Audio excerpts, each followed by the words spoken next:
Hello and welcome. Coming to you pre-recorded from wherever I feel like. I'm here to talk to you about cultivating sustainable creativity through work-life balance. I want to know how we can be more creative more often. My name is Hannah, and I'm a creative entrepreneur who helps creative entrepreneurs with sales strategies. To me, cultivating creativity looks like sustainable schedules, practice, consistency, and all of that good stuff. It also looks like learning in the face of what holds us back. I believe everyone struggles with their inner saboteurs at one point in time or another, and I believe we carry these saboteurs without knowing how or why they are holding us back, sometimes completely unaware that they even are holding us back. I'm dealing with procrastinating, perfectionism, and overthinking, and a whole lot more. In the past, this has led me to push myself past my boundaries and personal limits at work in order to feel like a valuable member of my team. This is something I believe we can change when we make space to grow through our downfalls by finding the gift within us. Our setbacks become our superpowers to bridge the gap for people who fill the spaces where we lack. We can achieve a professional standard that is inclusive for everybody. We are in an era of transition towards inclusivity, and it's a beautiful thing to watch. However, it hasn't been that way for all of us, and we still hold on to tendencies and biases that tend to hold us back. This is something we can change, especially when one entrepreneur looks inward towards themselves and perpetuates those same values towards their community and anybody or any employees they pay forward to in the future. As an entrepreneur, it's my mission to move the meter towards inclusivity by getting in touch with my values and sharing them with you. I get in touch with my values by practicing my hand at creative outlets to develop a sustainable and consistent approach that supports my needs as a creative entrepreneur. Please keep listening for today's topic and a short pitch at the end where I will tell you about my business on social media, CoFellow. If you would like to share something with me, Anchor allows you to upload a voice note, and I would love to include that in my next episode. Thank you for being with me, and I hope you enjoy today's topic. Today, we are going to be talking about canceling hustle culture. Now, this is not to be confused with cancel culture, because that, I believe, could be an episode in itself. I believe that cancel culture could potentially contribute to hustle culture in the sense that it keeps people afraid to take risks or keeps people stuck in their comfort zone. That being said, hustle culture is not very comfortable, and it's something that I really think that we can dissect together and, redefine what it means to hustle and to work hard. So the different topics that I want to talk about regarding hustle culture will be expectations versus reality, what that actually looks like and what it actually does to your work, self-sabotage, of course, and burnout, as well as work-life balance and accountability. I actually said that in the wrong order, but you'll get the picture when we get there. So, expectation versus reality. When you are hustling, the expectation is usually that you're able to put in maximum efficient work, right? I believe that this means it's more about working smart than it is about working hard. I think efficiency and productivity are two things that we can cultivate within our day-to-day lives that don't come from pushing ourselves too hard. I think that working hard, just as hard as you play, is very, very important.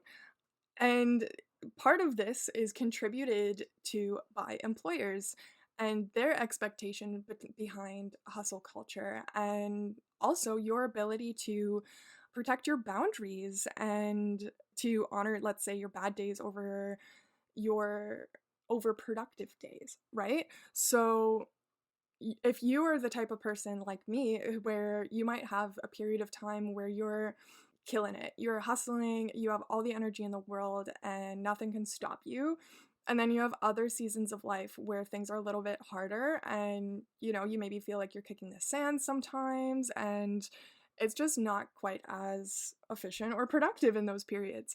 So when it comes to your employer and setting an example and leading your own life, if you are the type of person like me with this hyper hustle tendency and you do that at work with your employer, that becomes the expectation. If you can't actually give 120% of your energy all the time and your employer sees that you're capable of giving 120%, they don't actually know how hard you might be working on the inside. So they see that 120 and they assume that is your 100%. That's just your best.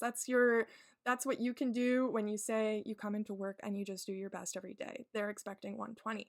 So, what happens in a situation in life where you are working with an employer and they do have this expectation of you, and then all of a sudden, your priorities shift? Maybe your needs change or something in your life has happened and you can't put the same energy consistently towards your work as you used to.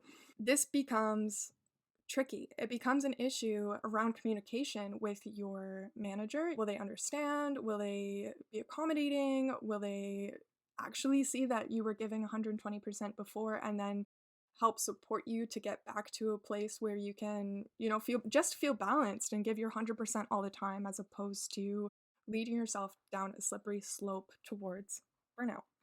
So, our next topic is going to be about self-sabotage. And I want to tell you that your bad days are just as important as your overproductive days. They count the same amount. You can't have your 120% days without your 0% days. You can't have this overproductive energy without actually taking care of yourself and resting. Rest days are so, so important. And this is something that I think hustle culture neglects a lot, is self-care. And I believe that your heart, the muscle in your body that tells you your self-worth and your self-care and all the things that you need, your heart, it's locked behind your head. It's locked behind your thinker, your thinking machine, and it's locked behind the voice that tells you that if you don't give 120%, then your boss might be disappointed. This isn't true. Your boss will be just as happy with you producing just your best, 100%, rather than 120, because if you have a good boss, they don't want you to burn out either. They want you to come to work feeling, accommodated, appreciated, acknowledged, any of those words that you can think of.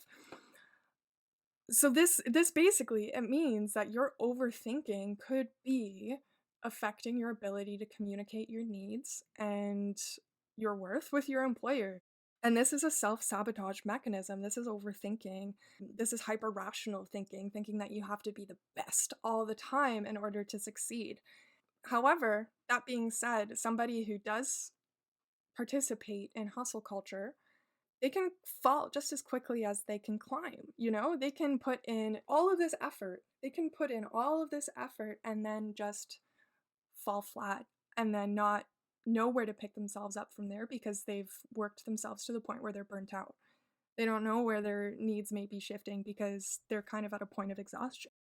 So, to sort of summarize the first few minutes of our podcast here, hustle culture is very, very dangerous because it leads to a lot of self-sabotage and burnout, and it leads to a lack of accountability. It leads to sloppy work, where if you are in a place where you're tired, where you're overextending yourself, I don't know if you've ever fallen in this position, but I find myself in this position. I will work so hard on a project or even like a chore or something, and I will meticulously focus on making it perfect at, let's say the bulk of like the first 90% of this project. I'm like, this is quality, this is amazing, I love it, and I'm doing too much, but I love it. And then all of a sudden, near like the last 10% stretch, like near the end of this project, I'll start to rush. I'll start to look for quick fixes and instant gratification, and I just want to see all of this quality, just come together, and I just want to see it produce results or do exactly what it was that I was trying to do.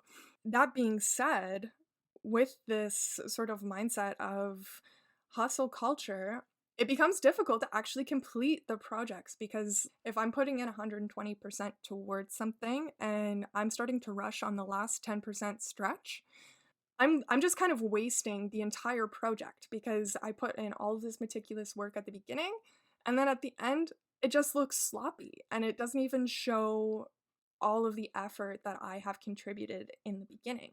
The way around all of this bullshit is accountability.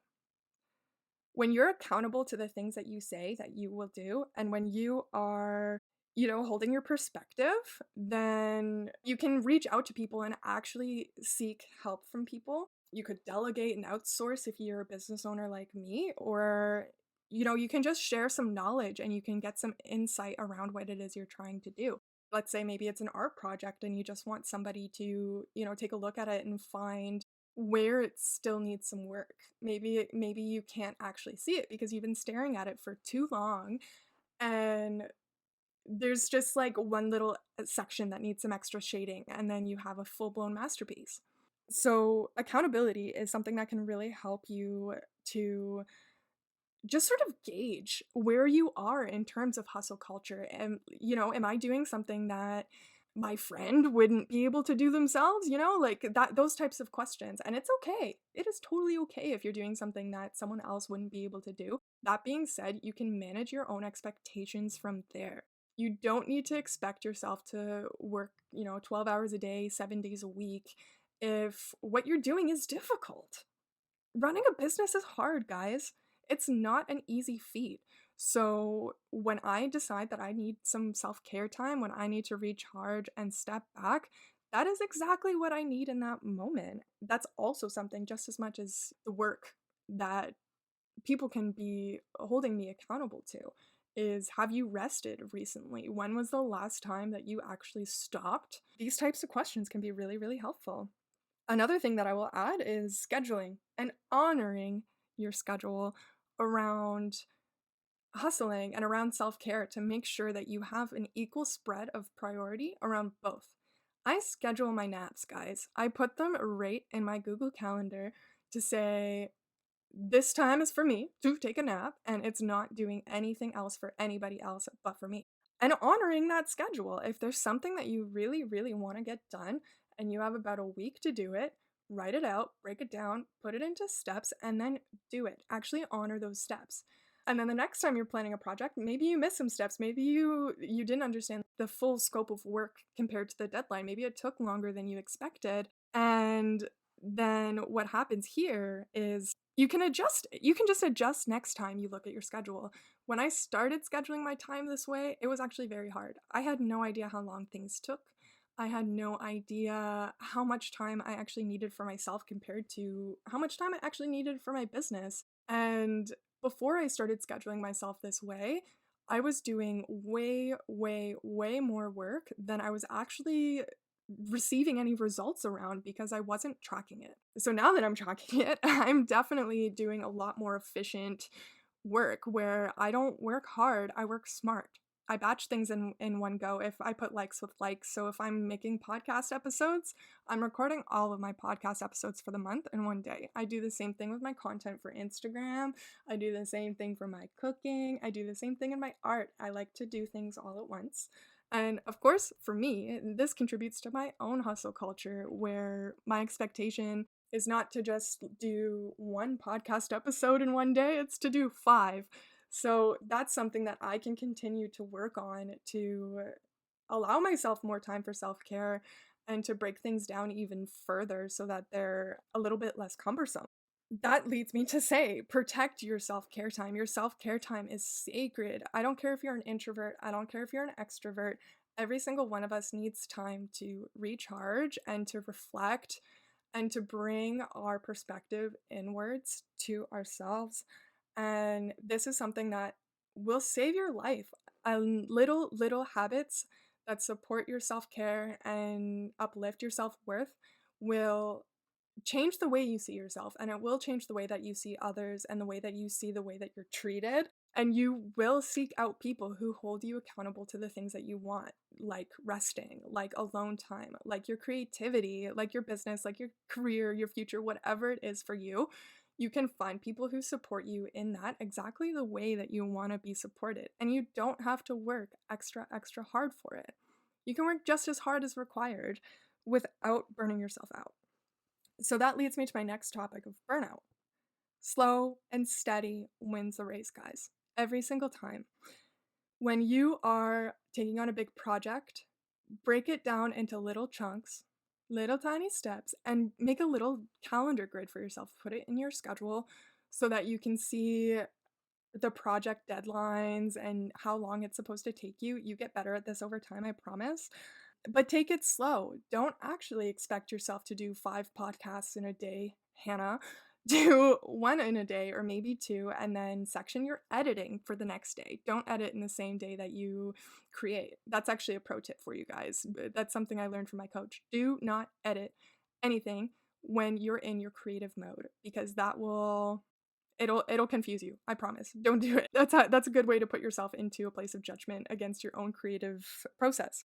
So, slow and steady wins the race. You are going to find yourself a lot more productive when you give yourself time to recharge and when you actually take a look at what you're doing and step away for a minute. So, for example, when I'm creating content, as I said earlier, I never edit on the day that I actually write and that I'm actually creating, because I think it affects my creative process. Instead, what I will do is I'll take it very, very slow. I'll break it down so that I see when it's going to be due, when I want it to be finished. And I'm a bit of a procrastinator. I like to leave things until close to the due date so I feel a sense of urgency. If something that I really want to get done is due and it's due in a long time, but it's really important, that I'll create urgency around that so that I can find the motivation to do that. So by breaking things down into little steps, you can create that urgency. So, like, let's say, for example, I have a content plan due at the end of the month. To break that down into little steps, what I will do is I'll say one day is going to be for graphics and my topics. And then the next day is going to be for just thinking about my captions, just processing. And then the third day, I'll actually write those captions. And then 2 days later, I'll edit them. And then, it takes about 1 week to complete an entire content plan for somebody. However, I've created it in a way that supports my own self-care and my well-being. And it creates better quality for people. People end up liking the result a lot more because I'm not doing it in a rush. So, that being said, slow and steady. I will also mention expand and contract. There's two energies that we tap into as people. If you become aware of your energies in this context, then it can be very, very helpful. An expansive energy is something where you are ready to share, you're ready to expand and to talk and to just be with other people and socialize. This is the time where, you can record a podcast, or this is the time when you can be going out with your friends, that type of relaxing, that type of fun, because that's something that can fill you up too, the same way as recharging by yourself or reading a book. And then that brings me to contracting, where you kind of feel a little bit more like receding or pulling away from people or being sort of close with just yourself. This energy specifically can really help you sort of navigate burnout, where you can ask yourself, am I in a mood where I'm expansive and where socializing would energize me? Or am I in a mood where I'm a little bit more receded, more within myself? So a contraction sort of task would be better, like maybe paint a picture that day or read your book that day instead of recording your podcast. And I will also say that when you start to learn your energies, you can start to take preventative measures. Like if you are in your expansive energy and you've noticed that it's been expansive for quite some time, you can start to edge yourself towards some retreat, some retraction, some contraction time where you are just sort of preventing an event where you're maybe socially exhausted or burnt out by stepping away before it actually becomes a problem, and then coming back once you feel that expansive energy come back to you. So, some preventative measures that I do are I protect my self care like it is golden to me. Like it's the only thing that I really, really care about. I will schedule literally everything. Like I said before, I'll schedule my family time, I'll schedule my naps, I'll schedule painting, I'll schedule literally everything, because I think that as soon as it's in my calendar, I start to see how it's a priority for me. And this really helps me to plan out what I need to do.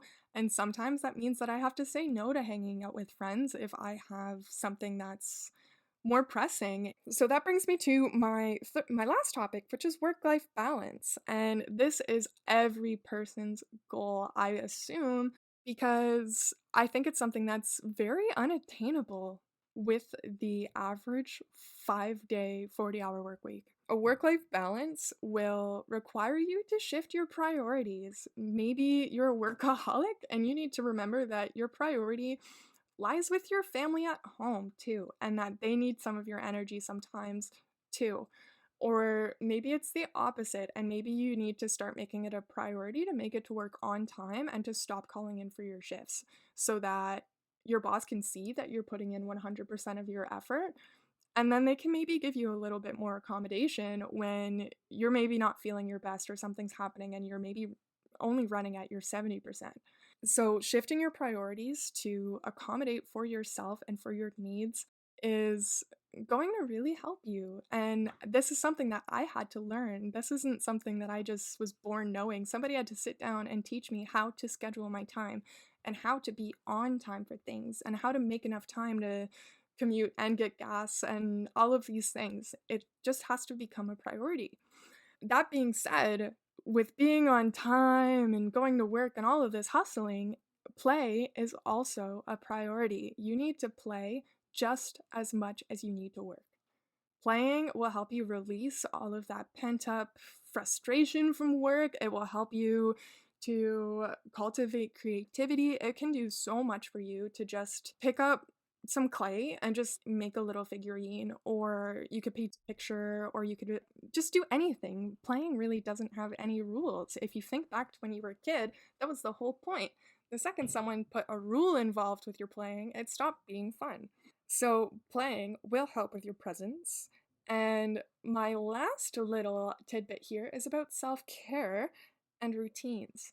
I've been talking lots about that throughout this episode, and if that's something that you could use help with, like I did, I would love to. I just think that it's very, very important to set yourself up for success by accommodating for your priorities and accommodating for what you actually need, not just what you want. Maybe you want to spend all day every day with your friends, but what you need is some R&R and some time to yourself. That's okay. Your friends will understand. And if they don't, get friends who understand. That is honestly it for today, guys. This was a fun topic to talk about. I think that hustle culture is such a big topic, and I think that I could go on and on about it for hours and hours. I just really want you guys to understand that you do not need to self sabotage and hustle and work yourself to the bone in order to be successful. You can balance your priorities, including yourself as a priority. Thank you so much for listening, and I do hope you subscribe. I have various platforms to support both Procrastination Station and my business co-fellow. Please check the description to keep in touch wherever you spend your time. As promised, here's a short pitch about my business co-fellow. It's my mission to help creative entrepreneurs break free from feast and famine, to put an end to the term starving artist, and to help you free yourself from operating out of obligation. That's a pretty big promise, I know. I've created a course to help creative entrepreneurs practice sustainable creativity and to create a sales strategy that feels authentic. I work with creatives at the beginner and intermediate levels of business to dive deep into your business foundations to create a marketing strategy that appeals to your audience by making them aware of the problem you solve, how your product fits into their lifestyle, and how you intend to transform their problem with your solution. Throughout the course, we discuss things like collaboration over competition, content marketing, scheduling, selling with your values, setting yourself up for the future, testing, collecting data, positioning yourself, and leveraging your audience into customers, and a lot more. It's my mission to play just as hard as I work. I hope to pay that forward to you by leading by example, connecting with people's stories, and sharing my stories. If you're a creative entrepreneur, this is my love letter to you. Thank you so much for being here. Subscribe to my email list for release dates. Check out my socials and maybe follow along so that I can keep doing this, and I will catch you next time.